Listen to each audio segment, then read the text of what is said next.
मैं उमा देवी, आम शिक्षक शिक्षा मित्र एसोसिएशन एवं दिव्यांग आम प्रशिक्षित शिक्षक एसोसिएशन की राष्ट्रीय अध्यक्ष, आज दिनांक 11/10/2021 की सुबह की पावन बेला के समय मैं उत्तर प्रदेश के समस्त शिक्षा मित्र भाई बहनों एवं मेरे शुभेच्छु आप सभी लोगों के सामने काफी दिनों से चल रहा इतिहास का वह पन्ना जिसको कई मोड़ पर लोग ला करके अपने अपने तरह से व्याख्यान किए, उस व्याख्यान का आधार मूल मंत्र मात्र उनका स्वार्थ ही था। जिसने निस्वार्थ लड़ाई लड़ी उसको तो जांच के दायरे में कटघरे में खड़ा कर दिया गया। जिसने अपने घर का पैसा लगाया उसको तो लोगों ने ये भी नहीं पूछा कि वह किस हाल में जी रहा है और किन परिस्थितियों को काट रहा है। बड़ी विडंबना है, हमारे यहाँ ऋषि मुनि संत महात्मा या लोगों की धार्मिक आस्था पूजा पाठ पहले भी रही, आज भी है और कल भी रहेगी। लेकिन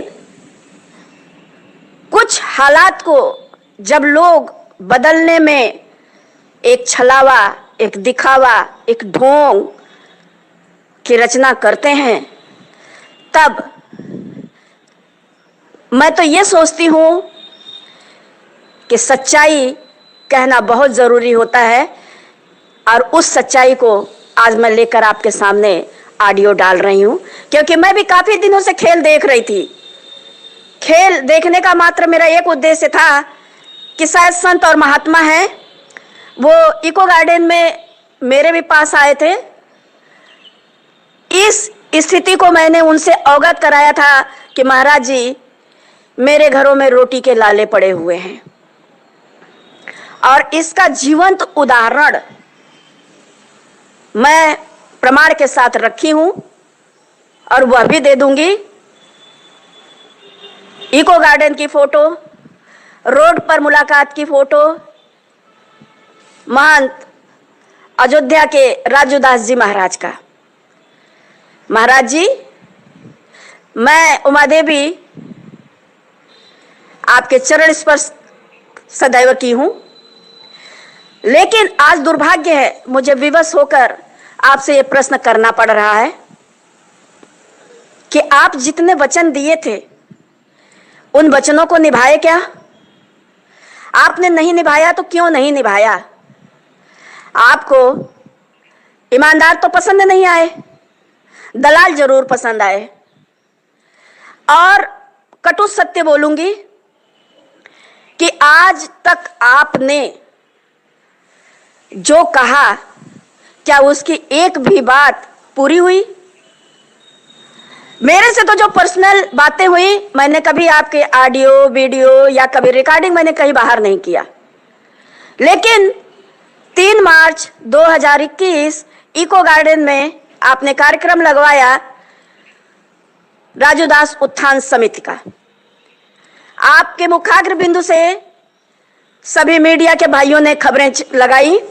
उन खबरों में बड़े साफ शब्दों में आपने कहा था कि शिक्षा मित्र परिवार का 75% काम हो गया है। सभी लोग आपके तरफ आगे बढ़े। मैं भी अपने लोगों से कही कि मेरे पास खुद ही महाराज जी आए थे और मैं खुद ही अयोध्या जा करके उनसे मिली भी हूं, वार्ता उनसे हुई है। वार्ता के क्रम में उन्होंने कहा है कि नहीं, हम मुख्यमंत्री जी से आप लोगों के दर्द को रखेंगे। ईश्वर जाने आपने दर्द कितनी बार रखा, कैसे किस भाव में रखा। रिजल्ट जरूर हम लोगों ने देखा कि अभी तक एक प्रशासनिक मीटिंग भी नहीं हुई। ठीक है, आप महात्मा हैं, आपको हम लोग कुछ कह नहीं सकते, लेकिन जो छलावा हो रहा है उस छलावा पर आपका ध्यान जरूर आकर्षित कराऊंगी, क्योंकि बीड़ा जो आपने उठाया है, हकीकत है आप निस्वार्थ होंगे, लेकिन आपके साथ लगे निस्वार्थ नहीं है, क्योंकि उसका दर्द मेरे साथ घटना हुई है, मुझे बहुत अच्छे से पता है। मेरे 11 महीने की तपस्या को भी इन गद्दारों ने हर मोड़ पर छला, हर मोड़ पर ढोंग दिखाया, हर मोड़ पर नाटक करके मुझे परेशान करने का ही काम किया था। फिर भी मैं चट्टान की तरह अडिग रही और अपने मिशन की तरफ आगे बढ़ती रही। पहले भी, आज भी और कल भी बढ़ूंगी। आग्रह है महाराज जी आपसे कि आपका ऑडियो सुनने के बाद जो संतोष दुबे जी से आपकी वार्ता हो रही है, मैं भी बहुत आहत हुई। सभी हिंदू भाई बहन आस्तिक हैं, कोई नास्तिक नहीं है। और आस्था के साथ खिलवाड़ करना, धर्म के आड़ में ठेकेदारी करना और बेवकूफ बना करके लोगों को ईश्वर की आस्था का नसीहत देना, ये उचित नहीं है। जिस घर में रोटी के लाले पड़े हों, 5 साल में सरकार के सामने मौत का तांडव होता रहा, सुहागिन बेटियां अपने बाल घुटवा करके विधवा बनी, 101 ब्राह्मण भाई जनेऊ त्याग करके आज भी चंडाल बन के घूम रहे हैं। क्या ये वाकया या हालात महाराज जी आपको नहीं मालूम था? जब मालूम था, 5 साल में सरकार ने मुंडन के बाद हाई पावर कमेटी बना करके आज तक ठंडे बस्ते में डाल करके अपना पल्ला झाड़ने का काम की। आपने कभी विचार किया इन बातों पे? या आपको दलालों की बातें ज्यादा अच्छी लगी, ईमानदारी नहीं अच्छी लगी? कटु सत्य है कि आपने जो ऑडियो में बोला है वो पूरे उत्तर प्रदेश को आहत कर दिया। अरे जब आप बीड़ा उठाए थे तो ईमानदारी से उस बीड़ा को निभाइए, सम्मान दिलाइए। और जो आप आखिरी सेंटेंस, आखिरी लाइन बोल रहे हैं कि अभी तो मुहर लगी है इन लोगों पे, सपा की, बसपा की, कांग्रेस की, आप पार्टी की, वो हटने का कार्यक्रम शुरू हुआ है। तो जो पिछला 3 मार्च 2021 इको गार्डन में आपने मीडिया के सामने बयान दिया कि 75% काम हो गया है, वो कौन सा काम हुआ था? उसकी कोई रूपरेखा है? कोरे आश्वासन से 5 साल शिक्षा मित्र तड़प तड़प करके, घुट घुट करके जी रहे हैं। जिन घरों में लाशों का सैलाब उठा हो, जिन घरों में अनाथ बच्चे रोटी के लिए तड़पे हों, जिन घरों में सुहागिन सुहाग उजाड़ करके विधवा का रूप पकड़ के आज भी बिना श्रृंगार किए चल रही हों, जिन घरों में ब्राह्मण भाई जनेऊ त्याग करके चंडाल बन के घूम रहे हैं, उन घरों में क्या ये खेलने का समय था? महाराज जी आपसे आग्रह है कि आप अपने बीड़ा को निभाइए। और बीड़ा यदि आप नहीं निभाएंगे तो साधु, संत, महात्मा सभी से लोगों की आस्था उठ जाएगी। इसलिए उठ जाएगी कि बहुत से साधु संतों का वाकया भारत में देखा है लोगों ने, चाहे वो आसाराम बापू रहे हो, चाहे वो राम रहीम रहे हो, चाहे और भी लोग रहे हो, जिन्होंने जैसा किया वैसा उनके सामने आया। मैं ये नहीं चाहती कि आपके छवि को कोई धूमिल करे, आपके सम्मान को कोई उंगली उठावे। आप अपने बातों पर अडिग रहिए और सम्मान दिलाने का काम करिए। भीड़ क्या है? जो दर्द का मारा है उसको जहां जो बुलाएगा वहां जाने को तैयार रहेगा। मैं सत्य लिखती हूं ग्रुपों में और सत्य के पीछे मैं लकीर की फकीर हो जाती हूं कि आज भी अंधभक्ति नहीं होनी चाहिए। ये अंधभक्ति मैं इसलिए कह रही हूं कि सारे वाक्य आंखों से देखने के बाद मूल्यांकन की क्षमता तो होनी ही चाहिए एक अध्यापक परिवार में। भगवान ने हमें सबसे सर्वोपरि ताज अध्यापक का हमारे माथे पे चंदन तिलक के साथ लगाया था। हम गुरु के रूप में पूजनीय माने जाते थे। जिस कच्चे मिट्टी के घड़े को हम लोग जिस सांचे में बनाते हैं वह मिट्टी का घड़ा आईएएस, पीसीएस, जज और यहां तक कि उच्च वरिष्ठ पदों पर बैठे हुए हैं। महाराज जी ये वेदना है मेरी और मेरे साथ साथ उत्तर प्रदेश के 1,72,000 परिवार, उनके शुभेच्छु, उनके इष्ट मित्र नातेदार सभी की है। क्योंकि मेरे द्वारा पढ़ाया हुआ बच्चा अन्य वरिष्ठ पदों पर बैठा हुआ है। हमें जो मुहर लगाई गई माननीय न्यायालय की, उस मुहर के साथ वो पीड़ा, वो वेदना शायद आज आखिरी पल तक भी कोई अब दूर न कर पाएगा, जितना मैंने कष्ट काटा है, जिस प्रश्न चिन्ह का आपने कभी अनुमान भी नहीं लगाया होगा। क्योंकि मैं स्वयं आपको दान देकर आई हूं। मैं जो दान देती हूं वो कहती नहीं हूं किसी से, और ना कहूंगी, लेकिन विवशता में मुझे ये शब्द कहना पड़ रहा है। मेरे भाई बहनों ने अथाह दान दिया है, ये मुझे भी पता है। तो आपसे अपील है, गुजारिश है, रिक्वेस्ट है कि आप पहले सम्मान दिलाइए, उसके बाद आगे का कार्यक्रम करिएगा।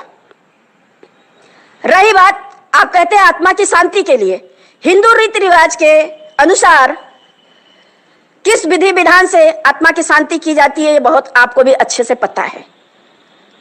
इको गार्डन में सुहाग उजाड़ करके ही रीति रिवाज से, परंपरा से तर्पण किया गया था, आत्मा को शांति दी गई थी। महाराज जी, काशी में करिए, जो कि मोक्ष की नगरी है। आपके वेद पुराण महाभारत में वर्णन है। आप महात्मा है तो आपको जरूर यह अध्याय पता होगा कि मोक्ष कहाँ मिलता है। यदि पिंडदान करा रहे हैं आत्मा की शांति के लिए, तो गया बिहार में करिए, बिहार राज्य और गया जिले में आप जाकर के पिंडदान कराइए। अयोध्या तो श्री राम जी की नगरी है। 14 साल वनवास कैसे काटे थे, किन परिस्थितियों को काटे थे, और किस लाइन को निभाते हुए या किस मर्यादा को निभाते हुए उन्होंने 14 साल वनवास काटा था,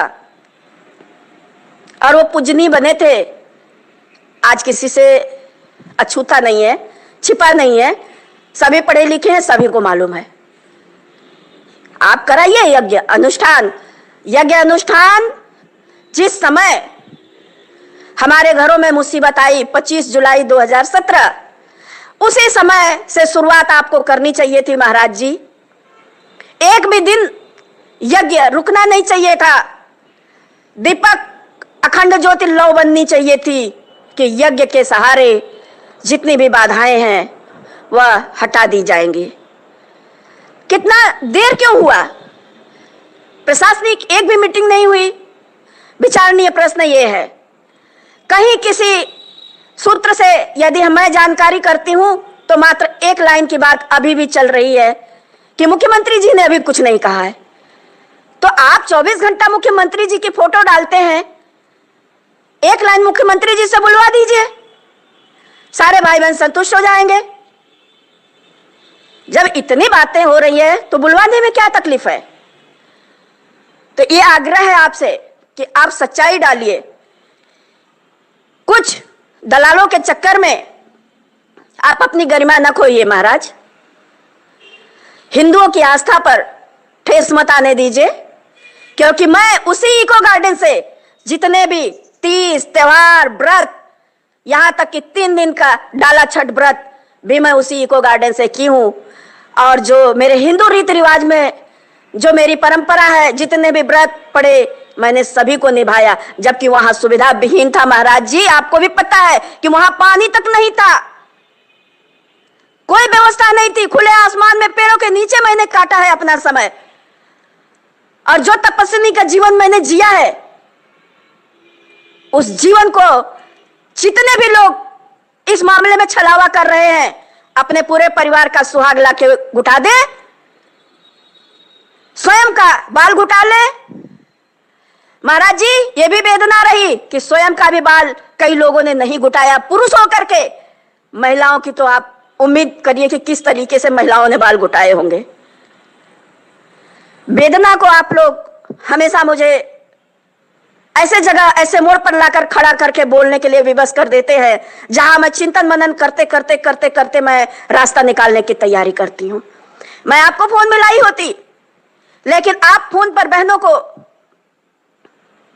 नाराजगी व्यक्त करते हैं, वह नाराजगी बंद कर दीजिए। आप महात्मा हैं, महात्मा के भाव में बात करिए।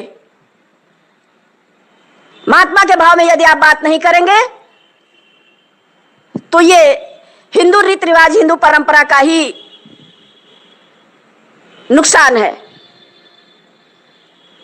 जिस वर्ण को आप धारण किए हैं, आप ईश्वर की आस्था में लोगों के मन को जगाने का काम करने के लिए किए हैं।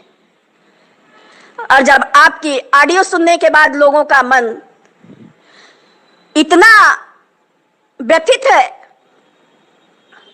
कि एक महात्मा होकर के इस तरह से बोल रहे हैं, पहले बोले 75% काम हो गया है, अब कह रहे हैं अभी तो मेल मिलाप कर रहा हूं, तो आपसे महाराज जी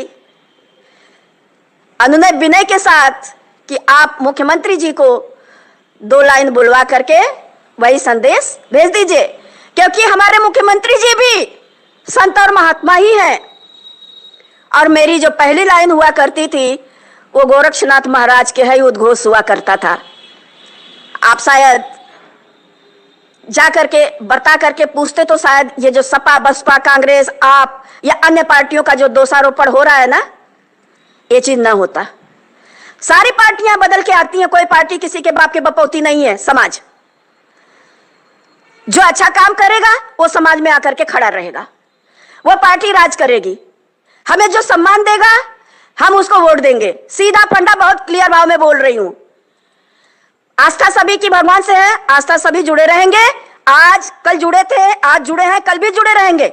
लेकिन कोई हमारे लिए मौत का सौदागर भेजे, कोई हमारे परिस्थितियों को दास बना दे, कोई हमारे समय और हालात को भुनाने का काम करे, हमारे घरों की तकलीफ कोई देखे ना, कोई 5 साल बीत जाए शोक संवेदना तक न व्यक्त करे और कोई 5 साल में 1 रुपया न बढ़ाए, किस भाव में आप हम लोगों को सांत्वना देंगे महाराज जी? कभी आप विचार करते हैं? आप दूसरों को फट से उठा के कहते हैं कि फला फला। अरे हम तो ये मानते हैं जिसने हमें माथे चंदन तिलक लगाया, चाहे वो कोई पार्टी हो, हम सम्मान सभी का करेंगे।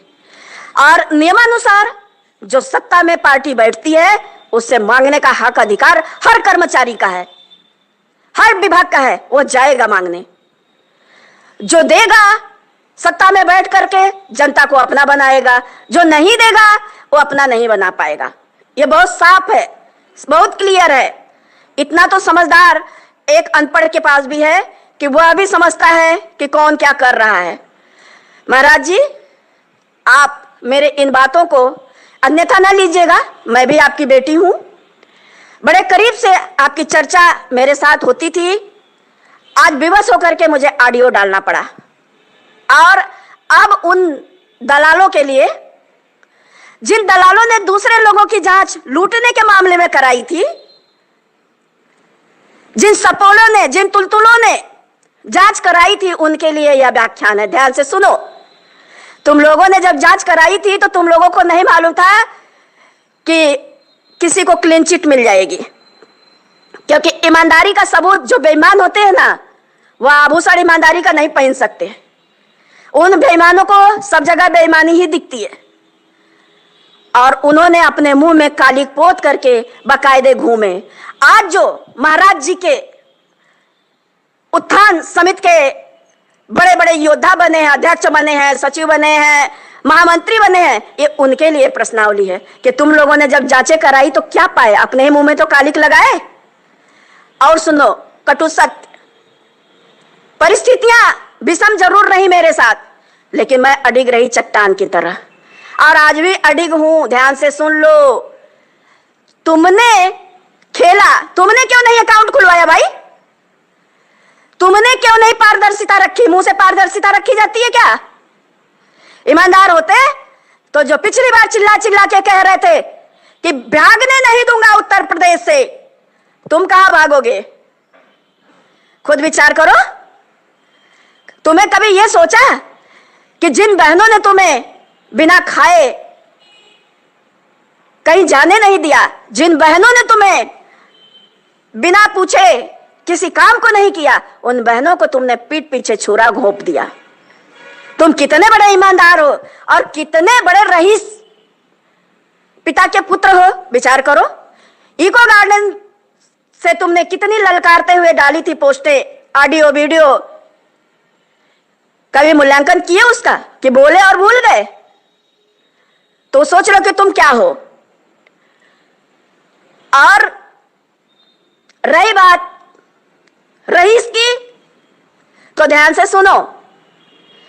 यज्ञ बड़ा पवित्र चीज होता है। यज्ञोपवीत जो हुआ शुरुआत, उसमें तुम्हें किसी से तो भीख मांगनी ही नहीं चाहिए थी। जो जाते अपने स्वेच्छा से भगवान के आस्था के नाम पर जरूर 101% दे करके ही आते। और बड़ी विडंबना, मैं तो देकर आई, कुछ ऐसे भी चाटुकार रहे जो मंदिर में लेने गए हैं, मंदिर को देने नहीं गए हैं। दो लोगों को तो छलावा भेज रहे हैं कि हम देंगे, हम लेंगे, लेकिन मैंने जो किया है कभी किसी के 1 रुपए की गुनाहगार नहीं की। और मैं मंदिर के भाव पे बताऊं तो जो लोग चढ़ावा चढ़ाए वो अपने कंधे पर लादते हुए वापस आए। जो लोग कुछ वहां दर्शन करने गए वो भी कुछ ना कुछ लेकर के ही आए। और मैं गई हूं तो मैं दे करके ही आई हूं, खाली मैं परमात्मा का आशीर्वाद लेकर घर लौटती हूं।